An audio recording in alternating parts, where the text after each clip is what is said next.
Welcome to Arjun art and craft. இன்னைக்கு நம்ம சேனல்ல பர்ஃபெக்டான ஃபிஷ் ஃப்ரை மசாலாலாம் உதிராம எப்படி செய்யறது அப்படின்னு சொல்லிட்டு இந்த வீடியோல பார்க்க போறோம். ஒரு 4 அயில மீன் சுத்தம் பண்ணி எடுத்திருக்கேன். நடுவில் வந்து கத்தியை வச்சு கீறி விட்டு எடுத்து வச்சிருக்கேன்.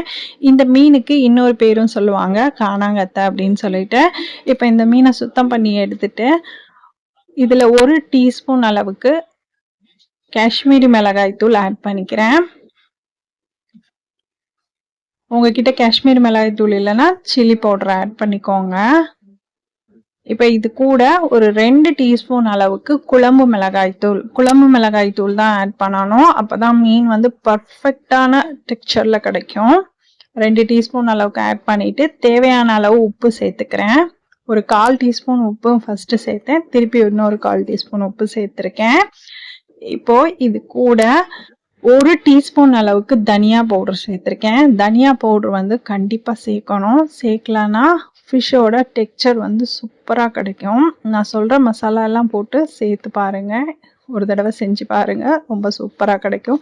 இதுல ஒரு லெமனை வந்து கட் பண்ணி பிழிஞ்சுக்கிறேன். கொட்டை எதுவும் இல்லாம எடுத்துட்டு லெமன் மட்டும் பிழிஞ்சுக்கோங்க. இது கூட ஒரு 1/4 டீஸ்பூன் அளவுக்கு ஃபுட் கலர் ஆட் பண்ணுறேன். ஃபுட் கலர் வேணும்னா நீங்கள் போட்டுக்கலாம், இல்லைன்னா ஸ்கிப் பண்ணிக்கலாம். இப்போ ஃபுட் கலர் சேர்த்து நல்லா மசாலா எல்லாம் மீனில் படுற மாதிரி நல்லா பெரட்டி ஒரு 1/2 hour நல்லா சோக் பண்ண விட்டுடுங்க.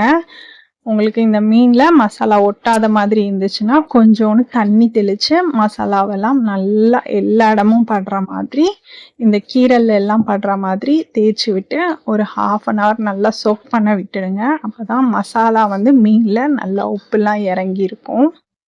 மேரினேட் பண்ணி 1/2 hour நல்லா சோக் பண்ண விட்டதுக்கப்புறம் நம்ம ஃபிஷ் ஃப்ரை பண்ண ஸ்டார்ட் பண்ணலாம். அப்படியே ஒரு மூடி போட்டு 1/2 hour விட்டுடலாம். இப்போ 1/2 hour கழிச்சு ஒரு தவால எண்ணெய் ஆட் பண்ணிக்கோங்க.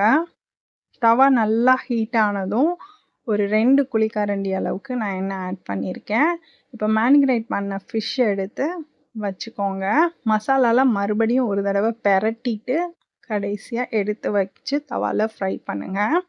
இப்போ மீதம் கொஞ்சம் கையில் இருக்கிற மசாலாவை இந்த மீன் மேலே ஆட் பண்ணிக்கிறேன். அப்போ தான் வந்து ஃபிஷ்ஷில் நல்ல டெக்ஸ்சரோட ஒரு அரோமாவோட நம்ம போட்டிருக்க மசாலா எல்லாம் ஒட்டி பிடிச்சி அவ்வளோ சூப்பராக ஃபிஷ் ஃப்ரை கிடைக்கும்.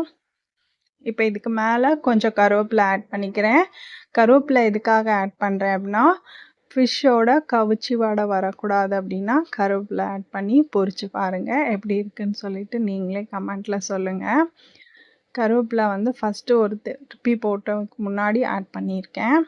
அதுக்கப்புறம் திருப்பி போட்டுட்டு இன்னும் கொஞ்சம் கருவேப்பிலை மேலே ஆட் பண்ணிக்கோங்க. மீன் வந்து பர்ஃபெக்டாக வேகணும் அப்படின்னா இந்த மாதிரி கரண்டியை வச்சு அழுத்தி விடுங்க. அதில் இருக்க தண்ணியெல்லாம் வெளியே வந்து ஒரு பர்ஃபெக்டாக வெந்து வரும். அதுக்காக ரொம்ப அழுத்திடக்கூடாது, உடஞ்சிரும். இந்த பக்கம் திருப்பி போட்டு மறுபடியும் கொஞ்சம் ஒரு 1/2 டீஸ்பூன் ஆயில் சேர்த்துட்டு மறுபடியும் ஃப்ரை பண்ணுறேன். ஷாலோ ஃப்ரை தான் பண்ணுறேன், டீப் ஃப்ரை பண்ணலை. இப்போது கமகமன்னு மீன் ரெடி ஆகிடுச்சு. இந்த மாதிரி ஒரு தடவை ட்ரை பண்ணிவிட்டு எப்படி வந்துச்சுன்னு கண்டிப்பாக கமெண்ட்டில் சொல்லுங்கள். நம்ம போட்டிருக்க மசாலா எல்லாம் அப்படியே ஒட்டி பிடிச்சி ஒரு சூப்பரான ஃபிஷ் ஃப்ரை வந்து ரெடி ஆகிடுச்சு. இந்த மாதிரி ட்ரை பண்ணிவிட்டு எப்படி வந்துச்சுன்னு கண்டிப்பாக கமெண்ட்டில் சொல்லுங்கள். வீடியோ பிடிச்சா லைக் அண்ட் ஷேர் பண்ணுங்கள். உங்கள் ஃப்ரெண்ட்ஸ் அண்ட் ஃபேமிலிக்கு இந்த வீடியோவை ஷேர் பண்ணி விடுங்க. ஒரு சூப்பரான அயில மீன் ஃபிஷ் ஃப்ரை ரெடி ஆகிடுச்சு. தேங்க்யூ.